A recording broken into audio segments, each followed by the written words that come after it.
Assalamualaikum warahmatullahi wabarakatuh. Selamat pagi, selamat siang, selamat sore, dan selamat malam bagi taruna-taruni Prodi Pengolahan Hasil Laut Politeknik Kelautan dan Perikanan Jembrana. Kali ini kita akan membahas mengenai analisis data uji hedonik ya, menggunakan ANOVA atau Analysis of Variance secara manual. Kalau secara SPSS nanti akan ada agenda lain. Ini kita fokusnya cara menghitung secara manual. Oke, di sini ada contoh hasil uji hedonik atribut rasa Cikua Tenggiri. Oke, ada dua sampel dengan kode 363 dan 275. Kemudian, panelisnya ada 15 orang dan atribut yang dianalisis adalah rasa sampel. Pertama-tama, silahkan buatkan hipotesis awal dan hipotesis alternatif.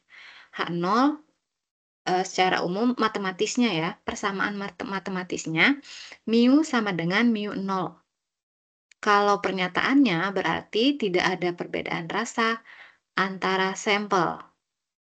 Atau bisa juga menggunakan pernyataan seperti ini. Tidak ada pengaruh penambahan tidak ada pengaruh terhadap tidak ada perbedaan rasa. Oke, sorry, ulang lagi. Misalnya ya, kalau ternyata dalam pembuatan Cikua Tenggiri ini ada perbedaan penambahan surimi misalnya, maka hipotesisnya adalah penambahan surimi tidak berpengaruh terhadap rasa sampel.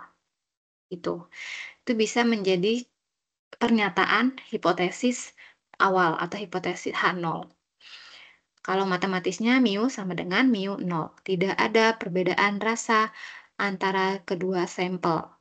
Lalu kalau hipotesis alternatifnya atau H1, secara matematis tulisannya mu tidak sama dengan mu 0. Berarti dia ujinya dua arah ya, karena tidak sama dengan mu 0. Kalau secara pernyataan, maka kalimatnya adalah ada perbedaan rasa antara kedua sampel. Atau kalau misalnya ada variasi perlakuan di sana, penambahan surimi tadi, maka pernyataannya bisa dituliskan penambahan surimi berpengaruh terhadap rasa sampel. Gitu.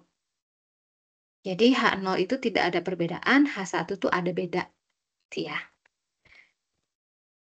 Nah, ini jadi dari data awal ini kita tambahkan 3 kolom ke kanan dan 4 kolom ke bawah, 5 kolom ke bawah juga boleh. Gitu. Jadi 3 kolom ke kanan itu adalah analisis data dari total panelis. Kalau ke bawah itu total contoh uji. Tambahkan 1 baris untuk menghitung rataan dan menghitung standar deviasi ya. Agar lebih mudah, mungkin saya bisa coba lakukan perhitungan menggunakan Excel ya. Nih, tiba-tiba udah muncul seperti ini itu dari mana? Jadi kita gunakan Excel aja. Nanti kalau materinya bisa dibaca aja. Saya akan berikan materinya. Oke, ini kita buka Excel-nya sebentar.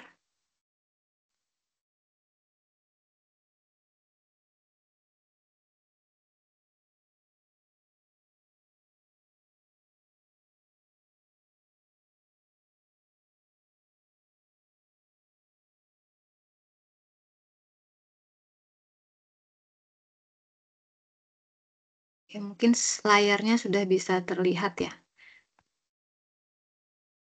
Nah, di sini sebelah kanan ada PPT-nya dan sebelah kiri adalah contoh dari Excel-nya. Jadi kalau kalian menggunakan Excel biar tidak bingung. Ini datanya, tinggal di-input datanya, sama persis ya. Lalu yang pertama kita lakukan perhitungan, YI, ya. Kita hapus dulu biar nggak bingung nih. YI dari mana? Kita hitung, kita hapus dulu. YI dari mana? Cara menghitung YI didapat dari ini, kalau dari materi sebelah kanan lihat, rumus perhitungan YI adalah jumlah respon sampel tiap panelis. Jumlah berarti sum dari gunakan rumus sum ya, sama dengan sum 363 dan 275 setiap panelis. Tarik ke bawah. Nanti tinggal ditotalkan. Sum dari total. Set gitu sekalian. Gitu ya. Lalu yang kedua kita harus menghitung sigma I kuadrat IJ. Dari mana itu? Nilai ini diperoleh dari nilai kuadrat dari setiap respon panelis. Jadi panelis 1 6 kuadrat ditambah 6 kuadrat. Panelis 2 4 kuadrat tambah 5 kuadrat. Nih. 4 kuadrat, 4 kali 4 tambah 5. Oke, ini caranya. Ini dikali ini ditambah ini dikuadratkan. Oke. Terus tinggal ditarik ke bawah. Ini totalnya. Total dari sigma I kuadrat IJ. Kemudian satu kolom lagi yang belum terisi adalah YI kuadrat. Dari mana itu? Dari nilai YI dikuadratkan. Jadi ini dikuadratkan. Oke, tinggal ditotalkan. Sum dari G3 sampai G17. Ini hasilnya. Udah kan? Gampang kan? Terus kita lakukan perhitungan nilai YJ.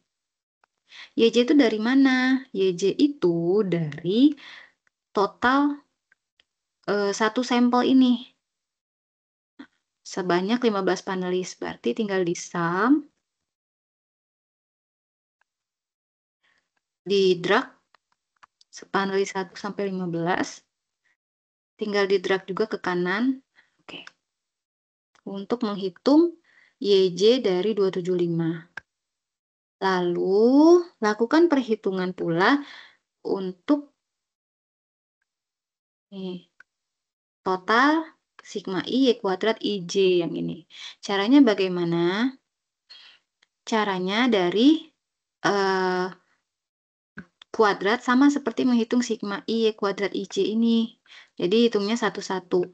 Bedanya kalau sigma I kuadrat IJ ini dihitung berdasarkan sampel ya, panelis, berdasarkan panelis. Jadi lebih sedikit. Kalau misalnya panelis 1 berarti yang dihitung hanya penilaian panelis 1 terhadap 363 dan 275 dan seterusnya. Jadi cuma 2 tinggal ditarik ke bawah. Tetapi kalau yang YJ itu sigma I kuadrat IJ itu menghitungnya per sampel, jadi panjang, ada 15. Jadi 6 kuadrat ditambah 4 kuadrat ditambah 6 kuadrat ditambah 5 kuadrat dan seterusnya sampai ditambah 5 kuadrat ini. Makanya rumusnya panjang banget. Dikuadratkan ditambah ini dikuadratkan ditambah 6 dikuadratkan tambah 5 dikuadratkan tambah 5 kuadrat tambah 3 kuadrat dan seterusnya ya. Itu totalnya. Sama juga dengan 275. Oke, selanjutnya menghitung YJ kuadrat. YJ kuadrat menghitungnya dari mana? Dari nilai YJ tinggal dikuadratkan. 74 ke 74. Ini 85 kali 85. Lalu PR selanjutnya adalah menghitung rata-rata. Rata-rata mah gampang ya, tinggal average. Average dari sampel panelis 1 sampai 15. Untuk 363 dan 275. Lalu simpangan baku, ini caranya sama dengan standar deviasi, tapi pilih yang P, karena itu panelis. Nah, kita menghitung standar deviasi panelis. Nah, kalau udah dapat ini, kalau udah dapat standar deviasi panelis untuk 363, tinggal tarik ke samping. Gitu, oke. Udah selesai. Tinggal kita menghitung ini total. Nah, setelah kalian menghitung nih, menghitung total panelis dan contoh uji, kita harus tahu apakah data kalian, hitungan kalian itu udah benar apa belum. Cara menentukan kalau perhitungan kalian sudah benar, ada tipsnya. Nah, jadi kalau mau tahu, lihat dari jumlah ini. Nah, ini. Nilai 159, jumlah ini, jumlah YI akan sama dengan jumlah YJ. Tuh, kalau sama berarti hitungan kalian benar. Kemudian, ini juga lihat. Saya beri tanda. Untuk mengetahui apakah perhitungan sigma sigma I kuadrat IJ kalian dan sigma J kuadrat IJ kalian sudah benar, caranya ditotalkan. Totalkan 382 sama 491, hasilnya 873. Total dari sigma I kuadrat IJ adalah 873, berarti hitungan kalian sudah benar. Lalu, ya udah itu aja yang bisa diduga ya. Kalau kalau YJ kuadrat ini agak beda ya. Gitu. Itu kalau misalnya dua data ini sudah benar, berarti hitungan kalian sudah benar. Kemudian tahapan selanjutnya untuk mengisi tabel ANOVA. Nih.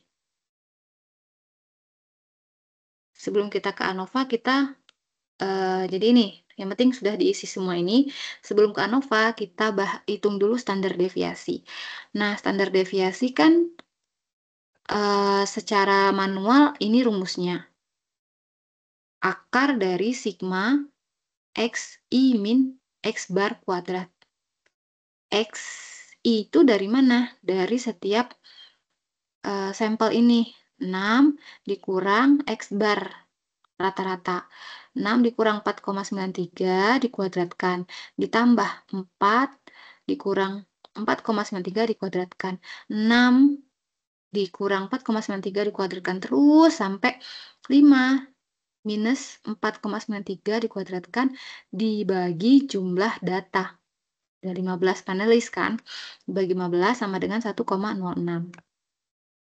Begitu juga untuk yang standar simpangan baku yang 275. Jadi 6 ini, 6 di 275 dikurang 5,67 dikuadratkan, ditambah 5 dikurang 5,67 dikuadratkan, dan seterusnya sampai panelis ke-15. 6 min 5,67 dikuadratkan dibagi 15 diakarkan. Hasilnya adalah 0,79. Ini kalau menghitung berdasarkan manual. Coba kita lihat secara menggunakan Excel. Menggunakan tadi ya standar deviasi, rumusnya ada P-nya nih, karena ini per panelis. Oh. Nah, sama kan hasilnya 1,06 dan 0,79. Sama. Nah, ini untuk apa? Menghitung standar deviasi, tujuannya ini untuk menghitung interval. Interval mutu setiap panelis. Jadi kita hitung satu-satu, kan ada 2 sampel.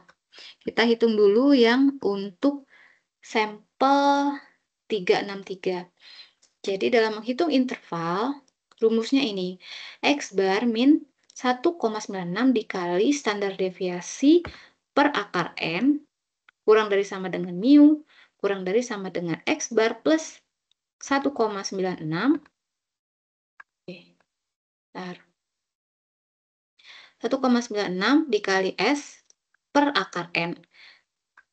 Nah, di sini diketahui dulu, karena kan kita mau menghitung 2 sampel, dan data yang kita butuhkan adalah X bar dan standar deviasi. Tinggal tulis aja X bar untuk 363 berapa, X bar 275 berapa. Lalu standar deviasi untuk 363 berapa, dan standar deviasi untuk kode 275 berapa. Sementara jumlah panelisnya ada 15. Kita hitung dulu kita hitung dulu interval nilai mutu dari sampel 363. X barnya 4,93 minus 1,96 dikali S 363 1,06 dibagi akar 15. Nih, kalau ini beda, ini kedua ini sama sebenarnya ya. Sebelah kanan dan sebelah kiri mu itu sama. Yang bedakan adalah tanda negatif dan positif. Oke, tinggal dikalikan dulu. Ya, hitung deh. Nanti dapatnya P 4,39 kurang dari sama dengan mu, kurang dari sama dengan 5,47. Bagaimana cara membacanya? Ini kesimpulan, artinya kesimpulan. Kesimpulannya adalah interval nilai sensori untuk atribut rasa Cikua Tenggiri sampel 363 adalah 4,39 dan 5,47. Dan untuk penulisan nilai akhir, rasa diperoleh dari nilai terkecil yang ini. Kemudian dibulatkan. 4,39 dibulatkan jadinya 4. 4 itu kalau rentang kita ada 7, berarti dia netral. Begitu juga untuk sampel 275. Kalau tadi kan sampel 363. Sekarang kita lakukan perhitungan untuk perhitungan interval nilai mutu untuk sampel 275. Sama, bukan 079 ya, 275 salah tulis. Oke, ini hasilnya. Maka kesimpulannya adalah interval nilai sensori atribut rasa Cikua Tenggiri sampel 275 adalah 5,27 dan 6,07. Berarti nilai akhir rasa Cikua Tenggiri sampel 275 adalah 5, karena 5,27 dibulatkan jadi 5. Yang kalau pakai skala 7, tingkat kesukaannya skala 7, berarti 5 itu adalah agak suka. Setelah kita menghitung interval rasa, interval mutu sensori maksudnya. Selanjutnya kita lanjutkan dengan menghitung ANOVA atau analisis sidik ragam. Jadi secara umum ANOVA itu tabelnya seperti ini, ada sumber keragaman, ada contoh uji, ada panelis, ada total, ada DB, ada JK, KT, F hitung, F tabel 5% dan F tabel 1%. Sementara ini nilai ini itu kosong berdasarkan data nanti kita uji. Nah, bagaimana cara menghitungnya? Kita kembali lagi ke Excel ya. Nah, kita hitung dulu nilai DB. Nilai DB, ini ada DB contoh uji, DB contoh uji. Kemudian ada DB panelis, ada DB galat, dan ada DB total. Cara menghitung DB contoh ujinya ada berapa? Ada 2 kan? Nah, 2 min 1, 1. Panelisnya ada berapa? 15. 15 min 1, 1. Lalu hitung DB galat. DB galat itu adalah DB contoh uji kali DB panelis. 14 kali 1 atau 1 kali 14 sama dengan 14. Total, DB total adalah DB contoh uji ditambah DB panelis tambah DB galat sama dengan 29. Oke, selanjutnya kita lakukan perhitungan JK. Oke, JK itu apa? Jumlah kuadrat. Sini, balik lagi ke Excel-nya ya. Nah, sebelum kita menghitung jumlah kuadrat, kita perlu menghitung yang namanya FK atau faktor koreksi. Nih, Faktor koreksi rumusnya apa? Rumusnya adalah total YI atau total YJ sama kan? Dikuadratkan dibagi jumlah panelis dikali jumlah contoh uji. Jumlah YI, total YI mana? Yang ini. Nih, 159. Oke, 159 dikuadratkan dibagi jumlah panelisnya ada 15 dikali contoh ujinya ada 2. Nih, ya. Sama dengan 842,7. Itu adalah nilai faktor koreksi. Bisa dituliskan dulu di sini. Kemudian, selanjutnya kita lakukan perhitungan JK jumlah kuadrat. Nah, jumlah kuadrat ini terdiri dari jumlah kuadrat contoh uji, jumlah kuadrat panelis, dan jumlah kuadrat galat, sama jumlah kuadrat total. Jumlah kuadrat contoh uji kita singkat jadi JKC. JKC itu rumusnya adalah total YJ kuadrat dibagi jumlah panelis dikurang FK. Dari mana total YJ kuadrat? Dari sini. Total YJ kuadrat, total YJ kuadrat. Nah, bukan total YJ yang dikuadratkan, bukan. Total YJ kuadrat. Jadi ini total YJ ini 363 ditambah total YJ kuadrat 275 adalah 12701. Dibagi jumlah panelisnya 15 dikurang FK. Dapat 4,03. Tulis di sini. Selanjutnya, kita lakukan perhitungan JK panelis atau JKP. Caranya, kita menghitung dari ini rumusnya. Ya, total YI kuadrat per jumlah contoh uji min FK. Total YI kuadrat, total YI kuadrat. Dari sini ya, yang ini berarti. Ini saya kasih tanda ungu. 17. Dibagi jumlah contoh ujinya ada 2 minus FK. Dapatlah 15,8. Oke, selanjutnya kita lakukan perhitungan JK total. Jadi sebelum menghitung JK galat, kita hitung dulu JK totalnya. JK total diperoleh dari apa? Yang ini ya. Saya kasih tanda. Ini JK total. Sebelum JK galat, hitung JK total. JK total rumusnya adalah sigma I Y kuadrat IJ min FK. Sigma I Y kuadrat IJ sama sigma J Y kuadrat IJ sama aja. Jadi gunakan ini, 873 ini dikurang FK. 842,7 hasilnya 30,30. Nah, untuk menghitung JK galat, caranya dengan menghitung selisih JK total dikurang JK contoh uji dan dikurang JK panelis.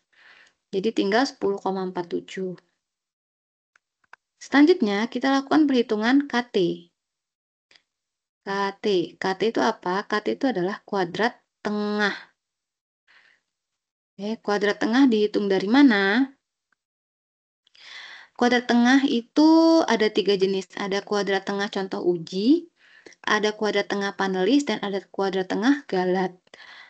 Oke, kuadrat tengah contoh uji itu KTC. KTC itu dihitung dari JKC. Ya, JKC ini dibagi DB contoh uji. 4,03 dibagi 1 sama dengan 4,03. Panelis. JK, cara menghitung kuadrat tengah panelis 15,8 atau JKP dibagi DB panelis. 15,8 dibagi 14, 1,13. Lalu untuk menghitung KT galat, dapat dari JK galat dibagi DB galat. 10,47 dibagi 14 sama dengan 0,75. Selanjutnya, kita lakukan perhitungan F hitung. F hitung, ini rumusnya nih. F hitung diperoleh dari rumus KTC min KTG. KTC dibagi KTG. Ketik contoh uji dibagi kuadrat tengah Galat 4,03 dibagi 0,75 sama dengan 5,39. Oke, kita lihat di PPT. Jadi hasilnya sejauh ini kita sudah mengisi tabel ANOVA hingga ke kolom F hitung. Selanjutnya kita perlu mengisi F tabel pada 5% dan 1%. Bagaimana caranya? Lihat tabel.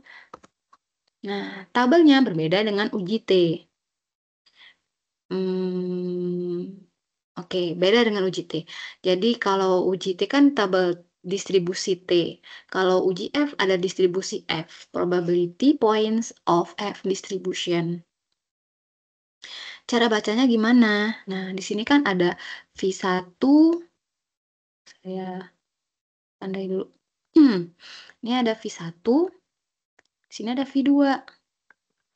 V1 itu apa? V1 adalah DB contoh uji. Contoh ujinya tadi ada berapa? Ada 2. Kalau DB berarti contoh uji dikurang 1. Berarti nanti kita lihat V1-nya adalah 1. Kemudian nilai V2 adalah DB panelis, derajat bebas panelis. Panelisnya ada berapa?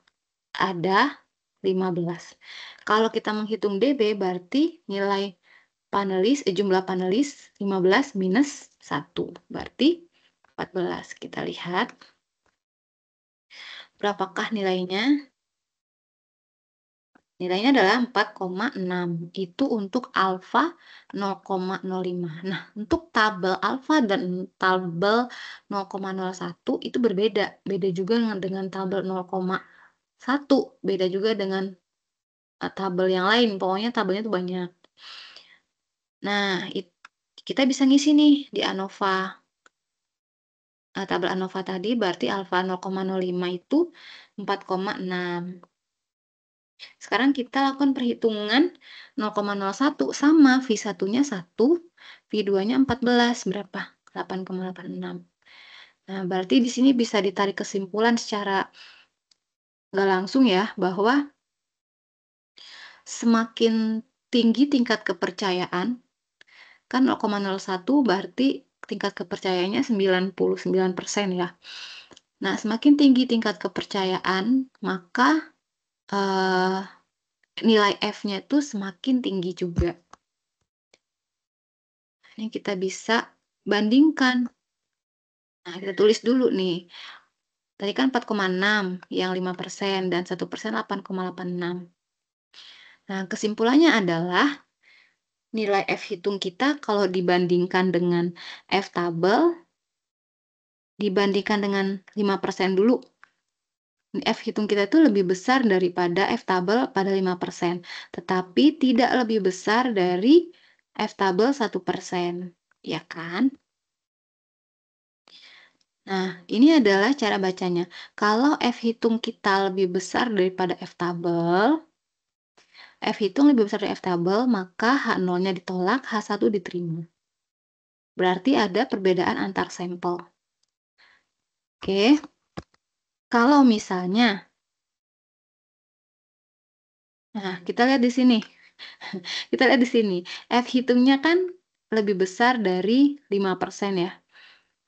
Berarti contoh uji kita itu ada atribut rasa dari sampel kita berbeda nyata antara kode 363 dan 2775 itu berbeda nyata rasanya pada taraf kepercayaan 5%. Tetapi dia tidak berbeda nyata pada taraf kepercayaan pada alfa 1%. Jadi, contoh uji kita itu rasanya atribut sampel kedua sampel kita itu rasanya berbeda nyata pada alfa 5%, namun tidak berbeda nyata pada alfa 1%. Nah, karena dia berbeda nyata pada satu taraf aja, maka diberi bintang 1. Kalau dia berbeda nyata di dua taraf ini, maka ini kasih bintang 2. Begitu. Berarti yang diterima adalah H1 untuk yang 5%, tapi kalau yang 1% yang terima adalah H0. Gitu ya. Oke. Semoga materi ini bermanfaat bagi kalian dalam menentukan atau menghitung atau mengisi tabel ANOVA secara manual. Untuk pengisian atau penentuan untuk analisis ANOVA menggunakan software itu akan ada sesi selanjutnya, tunggu saja. Semoga ini bermanfaat. Selamat pagi, selamat siang, selamat sore, dan selamat malam. Wassalamualaikum warahmatullahi wabarakatuh.